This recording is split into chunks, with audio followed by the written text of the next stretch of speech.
이재명 대통령은 오늘 새벽 SNS를 통해 청와대가 5급 이상 공직자 중 다주택자를 승진해서 배제하는 방안을 검토 중이라는 일부 보도에 대해 사실이 아니라며 정면으로 반박했습니다. 이 대통령은 해당 글에서 청와대가 다주택 미해소를 이유로 승진에 불이익을 주며 사실상 매각을 강요할 필요는 전혀 없다고 못 박았습니다. 특히 정부는 세제와 금융, 규제 권한 행사만으로도 충분히 집값 안정을 이룰 수 있다며 인위적인 인사 규제보다는 정책 시스템을 통한 시장 조절에 자신감을 내비쳤습니다. 이어 공직자라도 손해와 위험을 감수하며 다주택을 유지하겠다면 그것은 개인의 자유이고 그 결과인 손실 또한 본인의 책임일 뿐이라고 덧붙였습니다. 이는 공직자 개개인에게 도덕적 결단을 요구하기보다 다주택 보유가 실질적인 경제적 손실로 이어지는 환경을 조성해 자연스러운 처분을 유도하겠다는 전략으로 풀이됩니다. 청와대 내부에서는 이번 기조가 과거 정부의 사례를 반면교사 삼은 것이라는 분석이 나옵니다. 과거 문재인 정부 당시 참모들에게 내려졌던 강제적인 주택 처분 권고가 오히려 똘똘한 한 채, 선호 현상을 부추기고 정책 신뢰도에 타격을 줬던 전례를 반복하지 않겠다는 의도입니다. 실제로 청와대 내 주요 참모들은 강제 동원 없이도 자발적인 매각에 나서고 있습니다. 강유정 대변인과 조성주 인사수석은 이미 주택을 처분해 1주택자가 됐으며 김현지 제1부속실장과 이성훈 국토교통비서관 등도 보유 주택을 매물로 내놓고 처분 절차를 밟고 있는 것으로 확인됐습니다. 이 대통령은 이번 보도가 정부 주택 정책의 신뢰도를 훼손하고 있다며 해당 언론사의 시정을 요구하는 등 강한 유감을 표명했습니다. 그 세입자한테 제가 어떻게 하기로 했어요? 예, 유예기간 문제를 지난번 메모를 한번 해볼게요. 국무회에서 보고드린 것처럼 다주택자 그 양도세 중과 유예는 이번에 확실하게 5월 9일까지인데 예, 대통령 아마는 없습니다. 이제. 아마 없어요? 아마 없습니다. 아마 없어졌네. 네, 없어졌습니다. 그래서 지난번 보고드린 것처럼 기본적으로는 이제 5월 9일자 계약까지는 하셔야 됩니다. 좀 서둘러 주시기 바라고요. 지난번 제가 보고드릴 때는 이제 강남 3구하고 용산은 3개월 기간을 주는 걸로 했는데요. 일반적으로 이제 토지 거래 허가 구역은 그 허가를 받은 날부터 4개월이라는 그런 국민들의 의견이 있었어요. 그래서 이 부분은 합리적으로 지금 4개월로 하는 방안도 검토 중에 있다는 말씀을 드리겠습니다. 4개월, 그러니까 네. 원래 조정구역 먼저 네. 지정된 데는 5월 9일로부터 계약하면 5월 9일 날 계약하면 네. 잔금하고 등기는 4개월 이내에만 하면 된다. 네, 그렇게. 거기가 2번. 그다음 두 번째 그 이외 지역은 종전처럼 6개월로 하도록 하겠습니다. 계약한 후에 6개월 안에 잔금 또는 등기를 하시면 되겠습니다.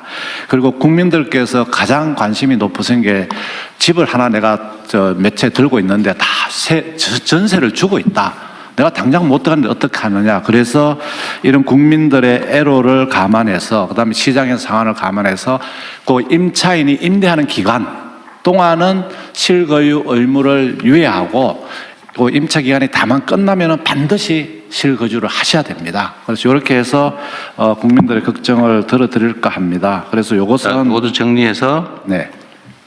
건물이 이제 주택이 세입자가 있을 경우에 세입자의 계약 기간 동안은 네. 세입자가 안 나가면 방법이 없으니 네. 그 합법적인 세입자의 계약 기간까지는 네. 실거주하지 않고도 그때까지 그 세입자 기간까지만 입주하면 된다. 네, 꼭 끝나고 나서만 입주하면 된다. 네. 그러니까 소위 그 짧은 기간에 일종의 뭐 갭 투자는 아니고 예. 하여튼 비거주해도 된다. 예. 국민들의 근데 그것도 무제한도 임대 기간이나 100년이다 이러면 아닙니다. 요즘은 임대기간 그 남은 그 첫 번째 임대기간이고 연장까지 임대 계약을 난 5년 해놨다고 못 할 건데. 보통은 2년이니까.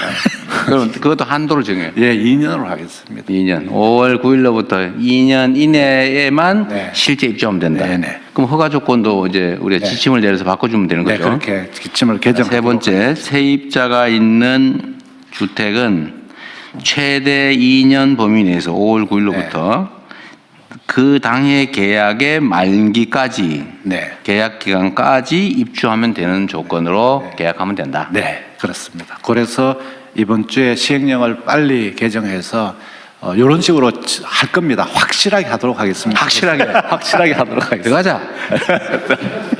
대통령 근데- 함께 들어가도록 하겠습니다.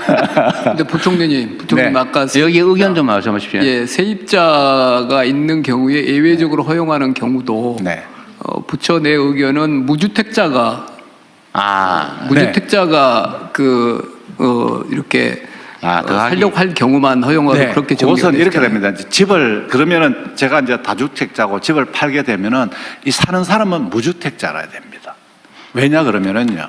이걸 만약에 아니, 이게- 확대하게 되면은 이거는 세 번째 얘기에 네. 대해서만 그죠? 그러니까 임대 기간이 남아 있는 6개월 이내라면 아무 문제가 없고 네. 6개월 이내면 되는 거야. 잔금이 없고 네, 잔금 네, 내고 네, 들어가는 맞습니다. 거니까 6개월 이내는 신경 쓸 거 없고 네.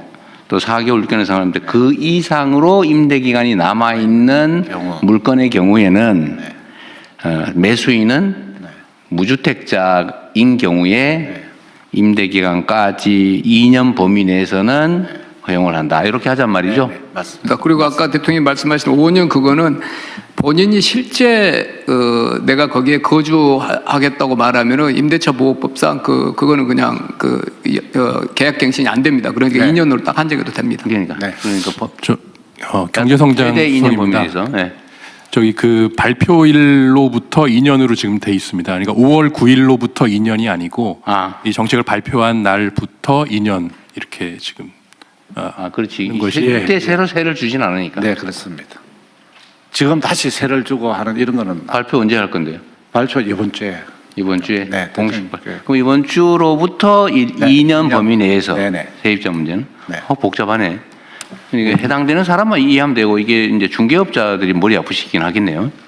정확하게는 아마 이제 재정경제부에서 아마 자세하게 네, 브리핑 정리를 해서 1사안, 2사안, 3사안. 네네. 네. 대충 말씀대로 1, 2, 3, 4. 조정교육 조기 지정된 데는 5월 9일부터 4개월. 4개월.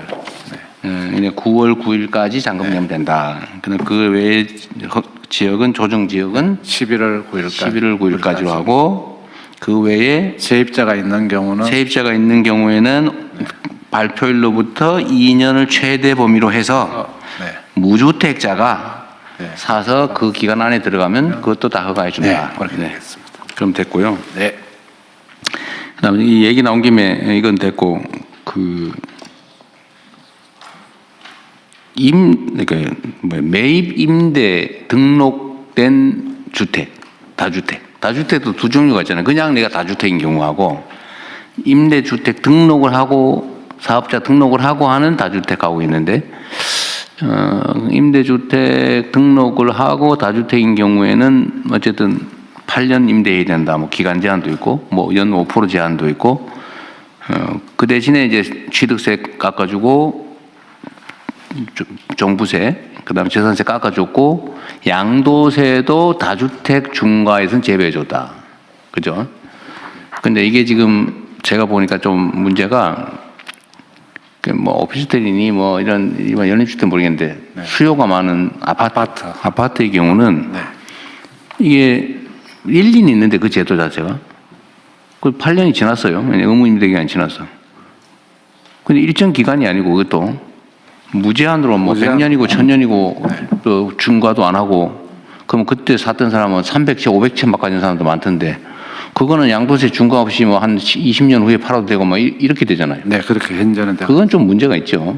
그것도 일정 임대가 종료되고 나서 일정한 기간 내에 팔아야지만 그 제한 기간을 정해야 될 것 같아요. 정하도록 하겠습니다. 적정한 기간을 정하고 그 후에는 일반 주택처럼 네, 똑같이 그렇게 하고. 하도록 하겠습니다. 하여튼 예측 가능한 사회가 돼야 되는데 그다음 정당한 노력을 한 사람들이 정당하게 보상받는 사회가 돼야 되는데 하여튼 이런 비정상적인 요소는 최대한 발굴을 해내면 좋겠어요.